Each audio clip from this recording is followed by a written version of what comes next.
ईश्वर ने कहा, हे सनत कुमार, अब उत्तम मंगलवार का व्रत कहूँगा, जिनके करने से वैधव्य का नाश होता है। विवाहोत्तर 5 साल तक इस व्रत को करे। इसका नाम मंगला गौरी व्रत है। यह पाप को नष्ट करने वाला विवाह के अनंतर पहले श्रावण शुक्ल पक्ष के पहले मंगलवार के दिन इस व्रत को प्रारंभ करे। पुष्प मंडप निर्माण कर उसे कदली स्तंभ से सुशोभित करे। नाना तरह के फल और रेशमी कपड़ों से मंडप बनाए, उसमें देवी की प्रतिमा स्थापित करे। यथाशक्ति उस प्रतिमा का अर्चन करे। हर हर महादेव, श्री शिवाय नमस्तुभ्यं। मेरे YouTube चैनल पे आप सभी का बहुत बहुत स्वागत है। श्रावण मास के महत्व का कथा का 7वां अध्याय में आप सबको सुना रही हूँ। 1 से 6 तक के अध्याय का श्रवण पहले करें, उसके बाद ही 7वें अध्याय का श्रवण करना प्रारंभ करें। वीडियो थोड़ा पसंद आता है लाइक शेयर करके कमेंट बॉक्स में हर हर महादेव, श्री शिवाय नमस्तुभ्यं अवश्य लिखिएगा। वीडियो को सबके साथ शेयर करिएगा। पूजा पाठ से जुड़ी जानकारी के लिए वीडियो को सब्सक्राइब करके चैनल को और बेल आइकन को जरूर दबाइएगा। उस प्रतिमा में मंगला गौरी का 16 उपचारों से 16 दुर्वा दलों, 16 चिड़चिड़ा दलों से 16 चावल, 16 चने की दाल से अर्चन कर 16 बत्तियों का एक दीपक हो, 16 दीप जलाकर भक्ति द्वारा दही चावल नैवेद्य अर्पित करे। देवी के नजदीक सिर लोढ़ा रखे। इस प्रकार 5 साल तक का व्रत करे।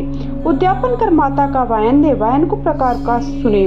मंगला गौरी की 1 पल सोने की प्रतिमा, आधे पल यथाशक्ति सोने की प्रतिमा बनवाए। सोने या चांदी आदि से निर्मित घड़े को चावल से भरे। उस घड़े के ऊपर पहनने के कपड़े चोली रखे। उसके ऊपर मंगला गौरी की प्रतिमा देवी के नजदीक सिर लोढ़ा रखे। इस प्रकार माता को वायन दे। हे विप्र, इस प्रकार व्रत करने से मात्र से 7 जन्म तक सौभाग्य का प्राप्ति होगी। पुत्र पौत्र संपत्ति आदि से युक्त वो क्रीड़ा करती है। सनत कुमार ने ईश्वर से कहा, हे शंभो, इस व्रत को पहले किसने किया? इस व्रत को करने का क्या फल है? पूर्व काल में कुरु देश में सिद्ध कीर्ति नामक एक शास्त्र ज्ञाता, कीर्तिमान तथा शत्रु रहित राजा, वह 64 कलाओं का जानकर धनुर्विद्या विशारद, पुत्र सुख को छोड़कर उस राजा को सब आनंद था। संतान के लिए राजा बहुत चिंताकुल था। जब पर ध्यान युक्त हो देवी की आराधना कर। उसने इस तप से देवी प्रसन्न हो उससे बोली, हे सुव्रत, वर मांगो। सुत कीर्त ने कहा, हे देवी, आपकी कृपा रूप प्रसाद से किसी प्रकार की कोई कमी नहीं है। राजा की ऐसी वाणी को सुन मंद मंद हंसती हुई देवी ने कहा, हे राजन, तुम दुर्लभ वस्तु की याचना मांगे हो, लेकिन कृपा कर तुमको पुत्र दूंगी। हे राजन, सुनो, पुत्र अत्यंत गुणी होगा, 16 साल से अधिक नहीं जीवेगा। यदि सुंदरता तथा विद्या विहीन पुत्र होगा तो वह पुत्र बहुत समय तक जीवित रहेगा। देवी की वाणी सुन राजा चिंता करने लगा। अपनी भार्या से विचार कर गुण विशिष्ट संपूर्ण लक्षण युक्त 16 साल तक की आयु वाला पुत्र मांगा। देवी ने उस समय भक्त राजा के लिए आज्ञा दी, हे नृपनंदन, मेरे दरवाजे पर आम का पेड़, मेरी आज्ञा से उस आम को एक फल को लेकर अपनी पत्नी को खाने को दो। खाने से रानी निसंदेह गर्भ धारण करेगी। राजा ने प्रसन्न हो देवी की आज्ञा अनुसार पत्नी को आम्र फल दिया। खाने से पत्नी गर्भ धारण कर लिया। उसमें 10वें महीने देव तुल्य पुत्र पैदा हुआ। हर शोक से संपन्न राजा ने उस पुत्र का जात कर्म आदि संस्कार कर दिया। शिव स्मरण करने हुए पिता ने उसका चिरायु नाम रखा।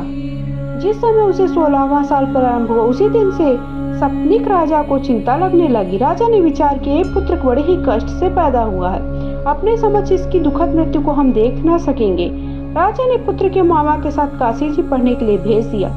यशस्विनी राजपत्नी ने अपने भ्राता से कहा, तुम कार्पिटिक वेश धारण कर इस लड़के को काशी ले जाओ।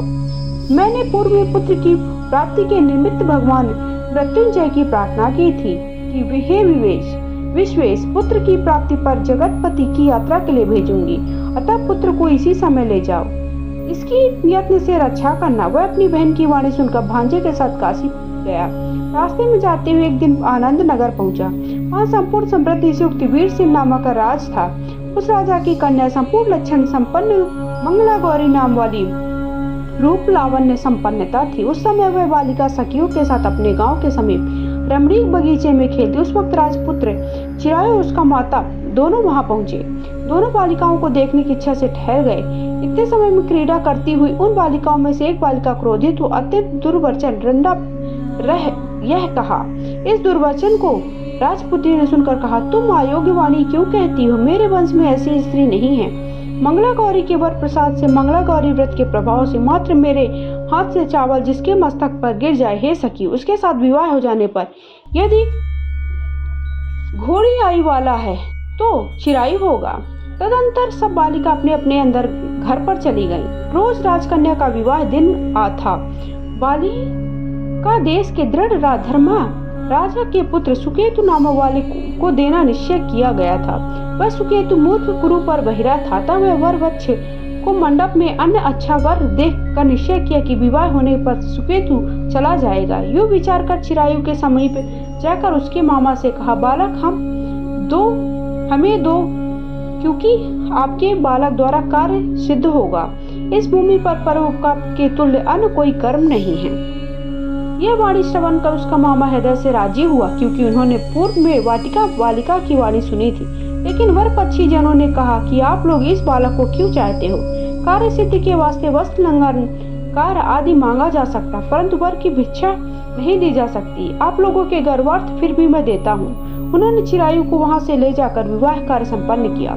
जब सप्तपदी आदि कार्य होने पर रात में गौरी शंकर के समीप चिरायु पुत्र सुप्रसन्न चित्त से राजकन्या मंगला गौरी के साथ सो गया। उसी रोज चिरायु का 16वां साल समाप्त हो गया। रात को सांप रूप में काल वहां पहुंचा। इसी समय देवयोग से राजकन्या उठ गई। महासर्प को देखकर भय से विकल हो कांपने लगी। उस समय धीरता से राजकन्या ने सांप की पूजा की। 16 उपचार के अर्चन कर पीने के लिए बहुत सा दूध दिया, प्रार्थना की। दीनवाणी से उस सांप की स्तुति की। मंगला गौरी ने की प्रार्थना की, उत्तम व्रत करूंगी, मेरे पतिदेव इस सर्प से जीवित हो, चिरंजीव हो। इस समय उस सांप कमंडल में प्रवेश किया। अपनी कंचुकी चोली से राजकन्या के उस कमंडल का मुख बांधा। तदंतर उसके पतिदेव शरीर के अंगों को ऐंठते हुए जाग उठे। पत्नी से कहे, प्रिय मुझे भूख सता रही है। माता के समीप जाकर पायस, लड्डू आदि लाकर पति को दे दिया। उसने प्रसन्नचित्त हो भोजन किया। हाथों को धोने के समय उसके हाथ से अंगूठी गिर गई। वह पान खाकर फिर सो गया। फिर वह राजपुत्री कमंडल पात्र को फेंकने चली गई। विधि से विधान बाहर जाने पर चमकते हुए हार की कांति देख विस्मय को प्राप्त हुई। उस घट में स्थित हार को अपने कंठ में धारण किया। कुछ रात अब शेष ही रह गई। चिरायु का मामा उसको ले गया। चिरायु के जाने के बाद वर पक्षी जन सुकेतु को ले गए। मंगला गौरी ने उस सुकेतु को देखा तो कहने लगी, ये मेरा स्वामी नहीं है। महानुभाव राजकन्या से कहने लगे, हे सुबह, यह क्या कह रही हो? यदि कोई पहचान हो तो कहो। मंगला गौरी ने कहा कि जिसने रात में 9 रत्नों की अंगूठी मुझे दी, वह इस अंगुली में देखकर पहचान करो। रात में स्वामी पतिदेव ने मुझे हार दिया था।